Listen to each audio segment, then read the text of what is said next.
everybody, welcome back. So we are going to kick off colonial rule in Southeast Asia. So when we talk about imperialism, we're going to talk about causes and effects of imperialism. How do some groups resist control by others? Why is it that some groups seemingly give in to imperialistic pressure, to colonialism? Are there disadvantages to it? Are there advantages to colonialism for these colonies, nations?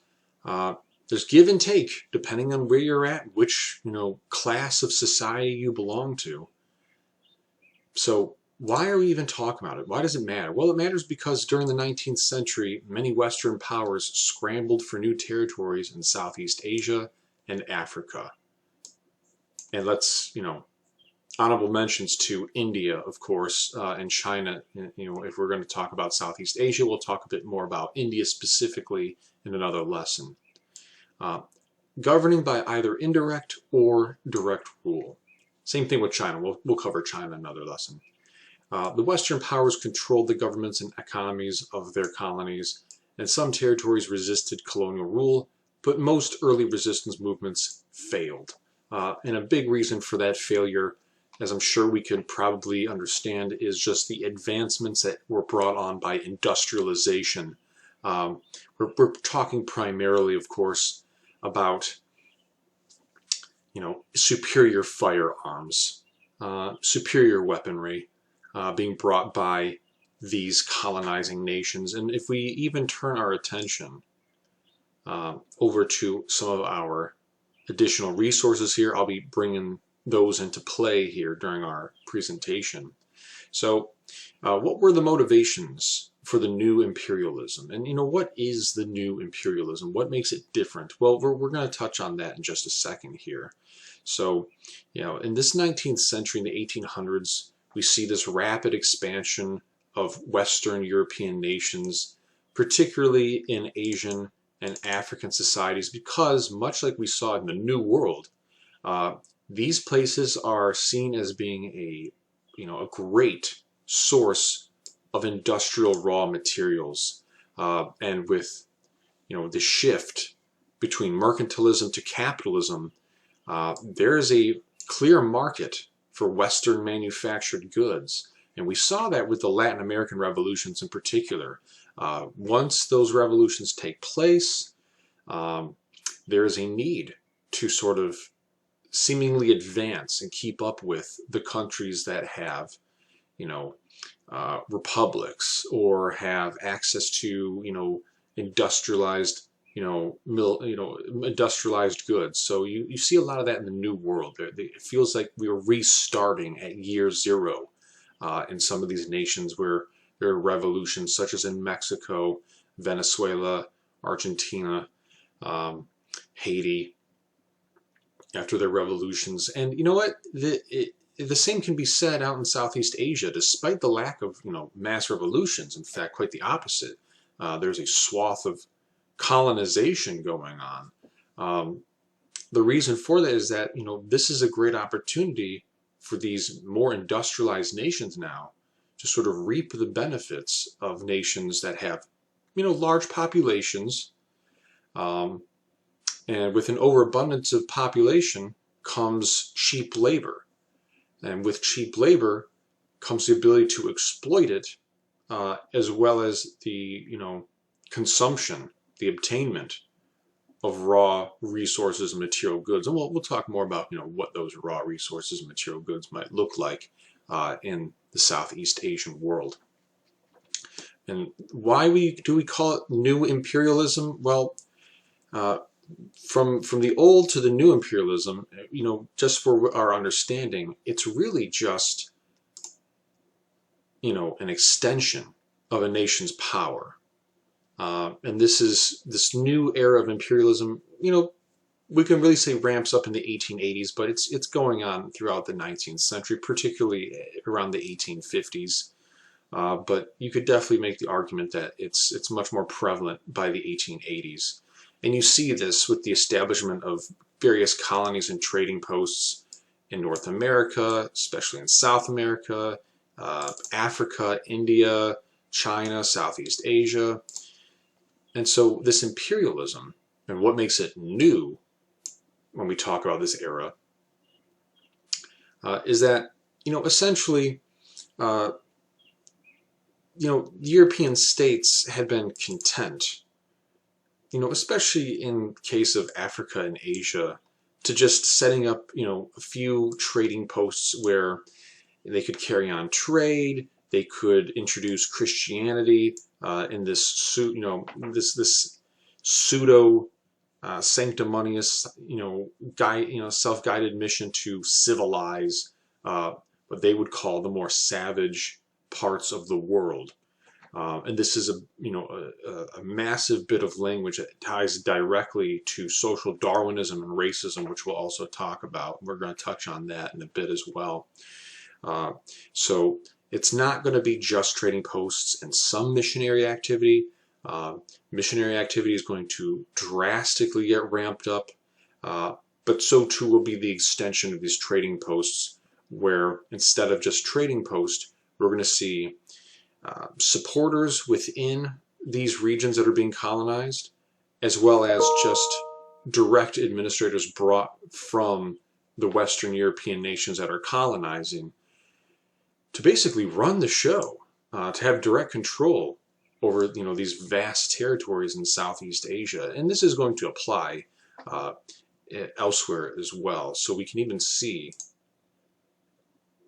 from our major regions of European control, Britain, of course, the empire never sets, the sun never sets on the British Empire.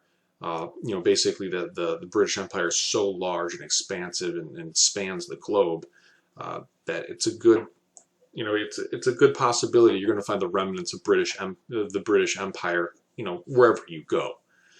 Certainly in Southeast Asia, Africa, and of course India will be directly under the control of the English crown. Belgium, they don't have much stake in Southeast Asia, or none of them have any stake in India really. But of course everybody gets into the scramble for Africa. We're going to cover that in another lesson.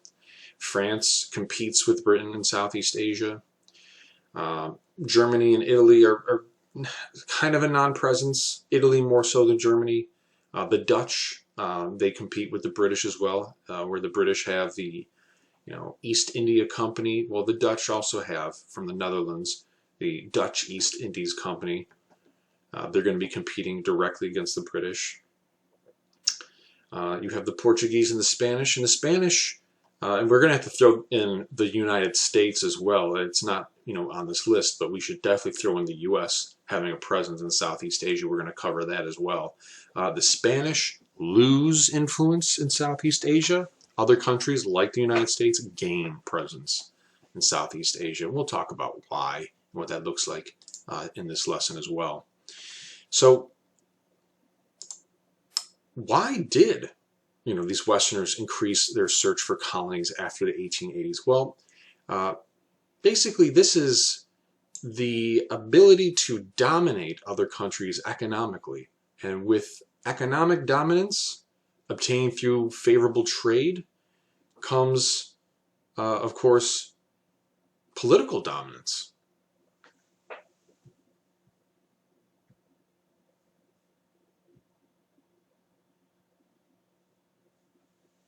Okay, so these capitalist states, as I mentioned before, they're looking for raw materials, and the big winners are rubber. Palm oil is huge. Tin. But there are other things that they're looking for as well. Coffee is a big influence. Spices in the Southeast Asian world. You're going to see sugar playing a huge role in the Southeast Asian world as well. Kind of just like how coffee and sugar were huge in the Caribbean, so too are they massive resources in the Southeast Asian world. Rubber is going to be fantastically huge, what with the advent of motor vehicles that will be on the way in the late 1880s, at the turn of the century as well, with bicycles, other means of transportation. So rubber is going to be of immense value There can be little doubt about that. And tin, great for, tinned goods. That makes it easier to ship and store safely various materials, such as apricots, which you could then trade, from England all the way to Singapore, in the southern tip of Malaysia. We'll talk a little bit about Singapore as well. So there are all kinds of other, metals that will be extracted from the earth as well, especially in Africa. Diamonds, various precious minerals, both in Africa and India.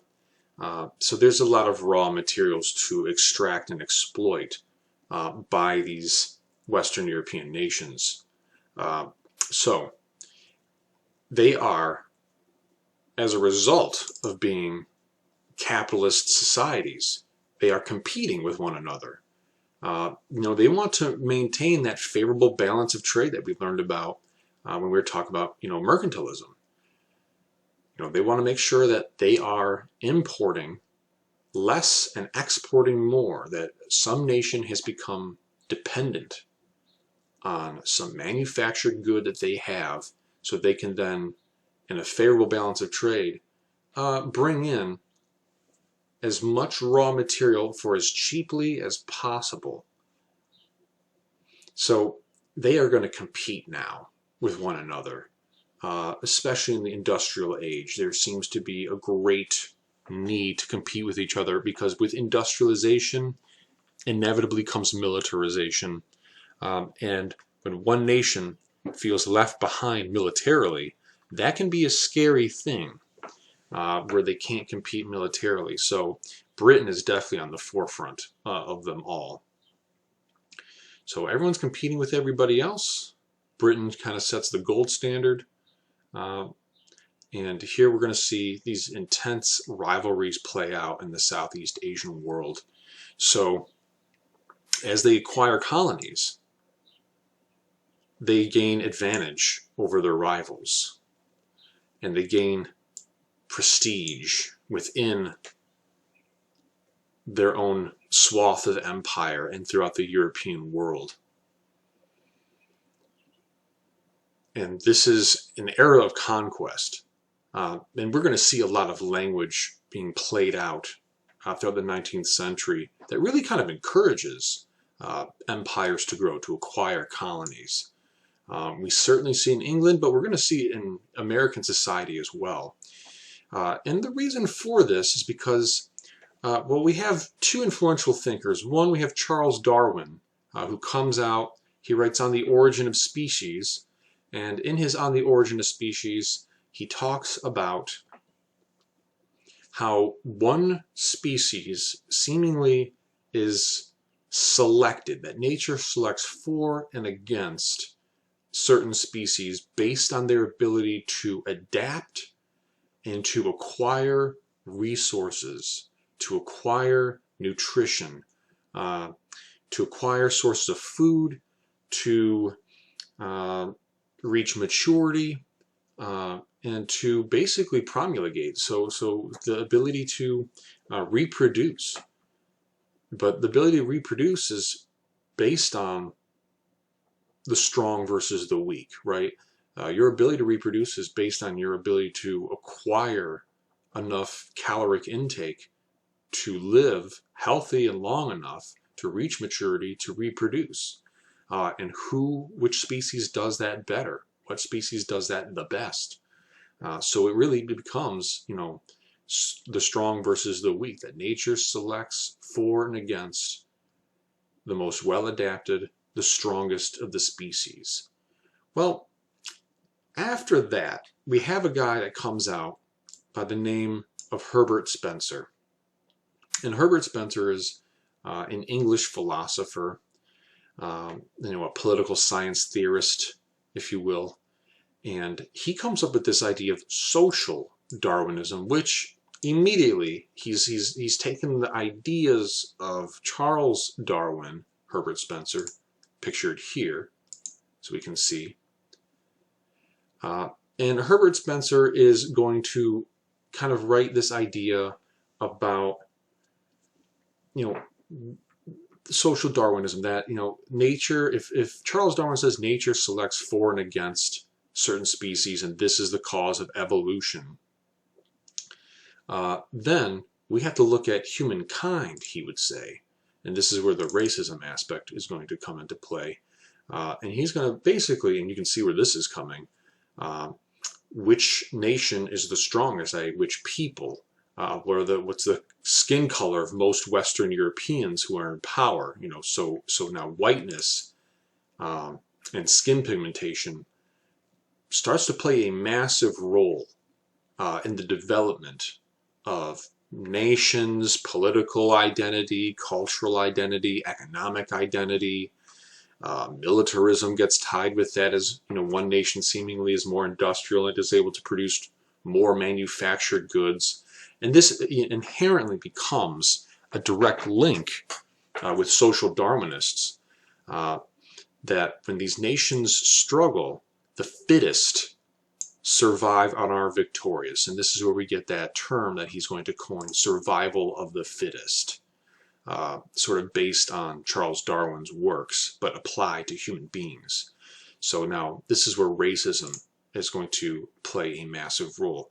There's going to be a belief amongst these social Darwinists that race is going to determine the traits and the capabilities that make these Western European nations, quote unquote, more fit, more successful. They are more victorious. They are the conquerors.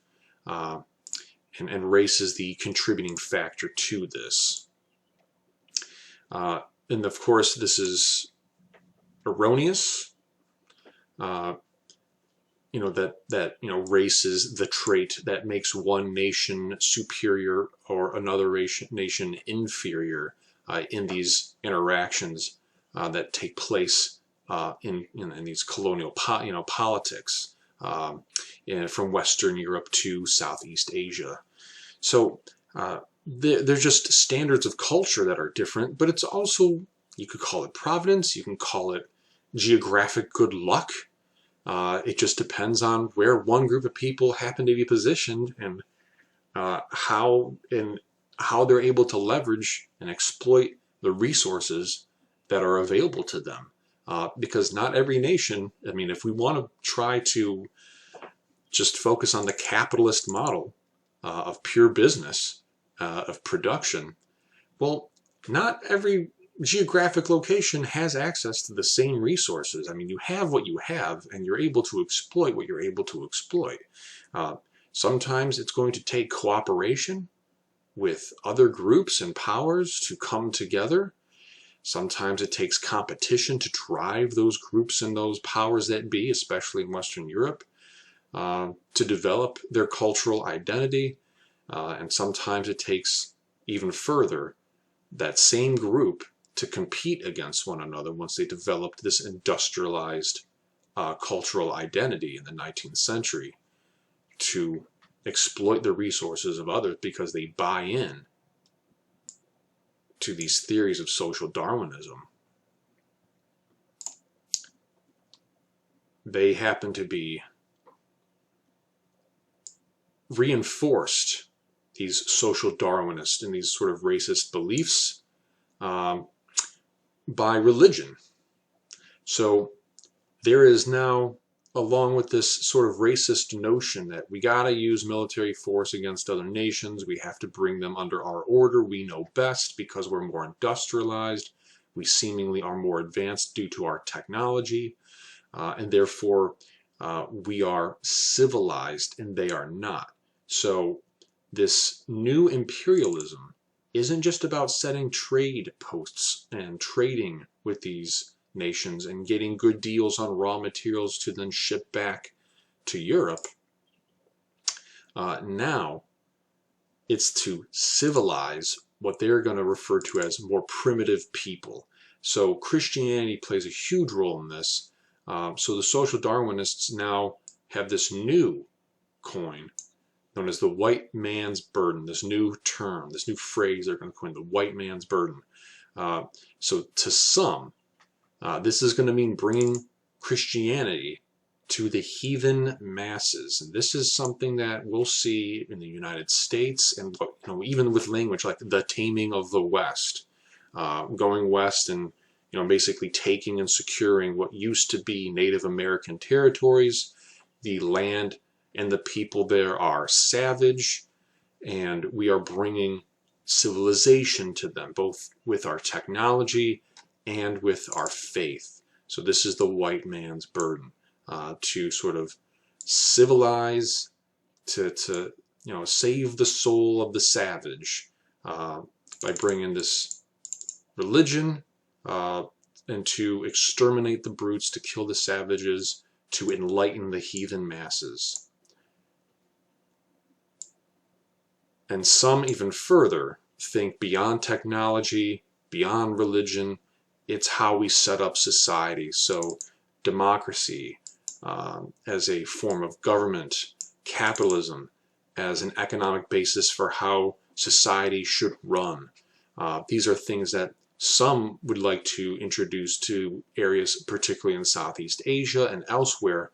But for the most part, if we're going to be very honest, historically speaking, there is little gain or interest in these European powers that we're going to be talking about, particularly, England and France, to introduce elements of democracy, to introduce elements of governments of the people, selected by the people, for the people to represent their own interests, for them to act with self-determination, let's call it.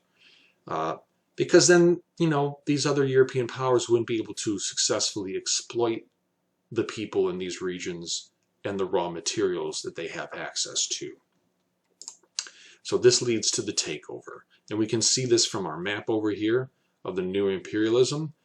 Initially, you have basically two powers in the early 1800s. The Spanish Philippines and the Dutch East Indies. But then, and we're just going to go ahead and turn all these layers on, and we'll see exactly what I'm talking about. So we have Southeast Asia here, but the British are going to be a major player, as we'll see in Southeast Asia, as they take over Burma, Malaysia, Singapore. They're going to set up on the southern tip of Malaysia, Brunei, obviously Australia, British New Guinea. They're going to have a strong presence. The Dutch East Indies were there before the British, and we can see that they have a really strong presence.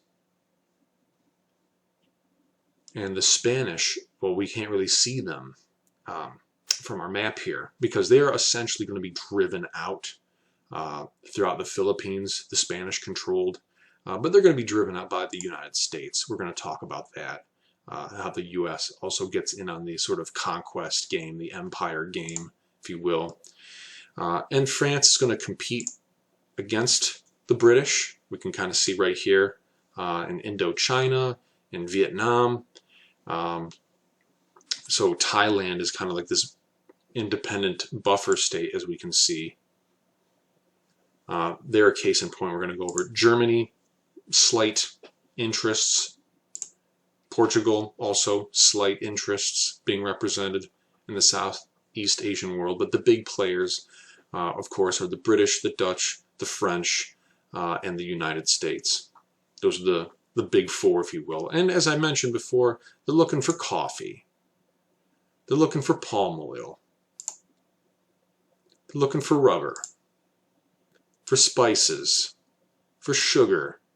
Tea is huge. Timber, of course, and tin.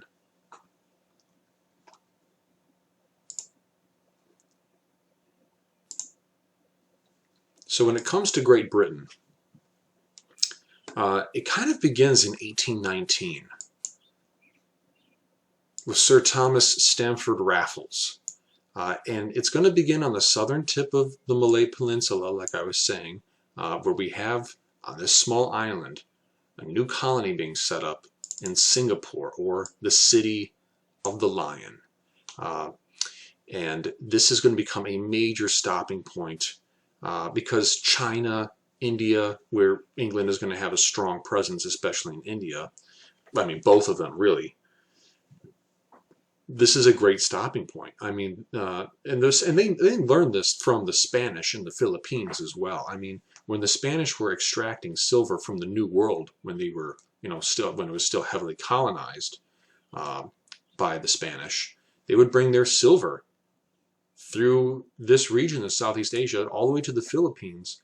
And then, of course, they trade and exchange that silver to places like China for various resources and goods, which they can transport back to the Philippines as a stopping off point, and then bring it back to Spain. Well, England is going to want to do the exact same thing essentially, but with Singapore instead of the Philippines on the southern tip right here. From there, it's not that far a jump to go from Malay to Burma to get into India or even China as a result. So this is going to help them set up shop. So for the next few decades, Britain is going to advance into Southeast Asia. And if we look at Singapore, the city of Singapore, which the national language to this day in Singapore, the official language, is still English, becomes a melting pot. You'll find all kinds of people in the Southeast Asian world of European descent, especially in Singapore. And what do you do when you colonize? Well, we see this with the New World, particularly in what becomes the United States and the original 13 colonies on the eastern seaboard in the New England area. People brought aspects of home with them. They went and they essentially brought back cultural identity markers. And for the English here, you can see this kind of wrapped up in the Singapore Cricket Club, established in 1852. And here's just a photo of some of the members of the Singapore Cricket Club. I was sitting outside after a game. And this is a way for people to feel like they are at home away from home, if you will. Initially, the club was exclusive for just British citizens and of British citizens, men. Eventually, that would open up to women. There used to be signs over the bar in the Singapore Cricket Club that said "No dogs, no women." Pretty offensive stuff. And eventually, the ladies could sit at the bar. They could even play cricket.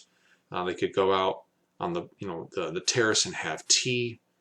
And then eventually it opened up to all citizens of Singapore could be members of the Singapore Cricket Club. And it was tradition that you go to the club, you play your game, and then you would drink salt and water in a mixture, and then well, the English would get into some pretty hardcore drinking after that. And it was just, like I said, this home away from home kind of feel that they had set up. And you're going to find a lot of that in this world, in the area when it comes to colonization in the Southeast Asian world. But you'll also find, and we'll talk more about this as well, where the colonizing forces adopt and adapt a lot of the cultural norms and expectations because it is a trade. Even though there's clearly a power structure at play here where one side seemingly has more control and authority than the other, there are going to be exchanges. There are going to be cultural exchanges that occur. So from Singapore and up Malay, you get into Burma, modern Myanmar, and this is, England sort of taking possession. And they're doing this because they're getting closer and closer to India. And then once they have control of Burma, they can take control of India. And you can see from our map, once again, this is huge for the English Empire. I mean, that positions them very well for some influence into China or even going into Africa. So they are seeking favorable land routes as well as sea routes through Burma into southern China and other places as well, as we just noted, India, Africa.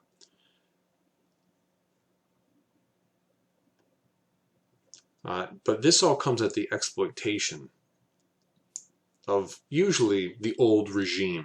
You are either with us or you are against us, and how much of a willing partner will you be? So the Burmese monarchy will fall to the British crown as they sort of establish control over the entire country. Now France, as we noted, gets in on the game, so we're going to see them kind of opposite of the English. They take control of Vietnam. Then this is going to, they're going to see that today, as a result of their colonization, right? You can see the white man's burden philosophy playing out here in Vietnam. Today, Vietnam has a very strong Catholic presence because Catholicism from France was heavily introduced through missionary work. And this is against Confucian doctrine at the time for the Vietnamese. So the Vietnamese resist because not everybody goes quietly. There is going to be resistance during and after this colonization period in Southeast Asia. So much like the Christian missionaries that first came to Japan, how they were going to be heavily persecuted, so too will it be true for the French missionaries in Vietnam. However, they're going to fail to stop the missionaries. Christianity, particularly Catholicism, will have a heavy presence and will spread. And in Vietnam, due to this division, Confucian doctrine versus Catholic doctrine, you're going to have internal rivalries. And the country is going to be divided into two separate governments because of the French presence, the North and the South, which still very much persists, this sort of cultural gap to this day. In France, once again, they're competing directly against the British in their attempt to monopolize trade in this region. So you're going to have an interesting situation occur here as a result. One, and we're going to note Thailand in just a second here, is that Thailand becomes something of a buffer zone. And they are able to play very successfully the middle ground by negotiating with both sides and never letting either side seemingly get more control over the other, and maintaining their independence as well during this period of colonization. Another aspect that's quite interesting is how the French are going to get Vietnam to accept the idea that they are going to be a protected nation. And this is where we're going to start to see this protectorate status play out. And there's a few ways a colonizing force can rule over a colonized nation. And this is one of those ways, the protectorate status. This idea that we are 100% dependent on another government for our protection. It's kind of like, the mafia boss coming around, sending his goons to the local grocery store, like, okay, you got to pay your protection money this month, and we'll make sure that nobody smashes your windows, especially us. And so this is going to happen. So this happens in Vietnam. Rulers give up territories in the Mekong River Delta. The city of Saigon is going to fall. In the next 30 years, control of the country is pretty much just given over to the French as they seize the city of Hanoi. And then from there, from the 1880s, France is going to extend into neighboring territories, a lot like the way the British did from Malay to other neighboring territories, Burma, India. So too will the French reach out to Cambodia, to Annam, Tonkin, Laos, outside of Vietnam, and of course into Indochina, as we can see from the map right here.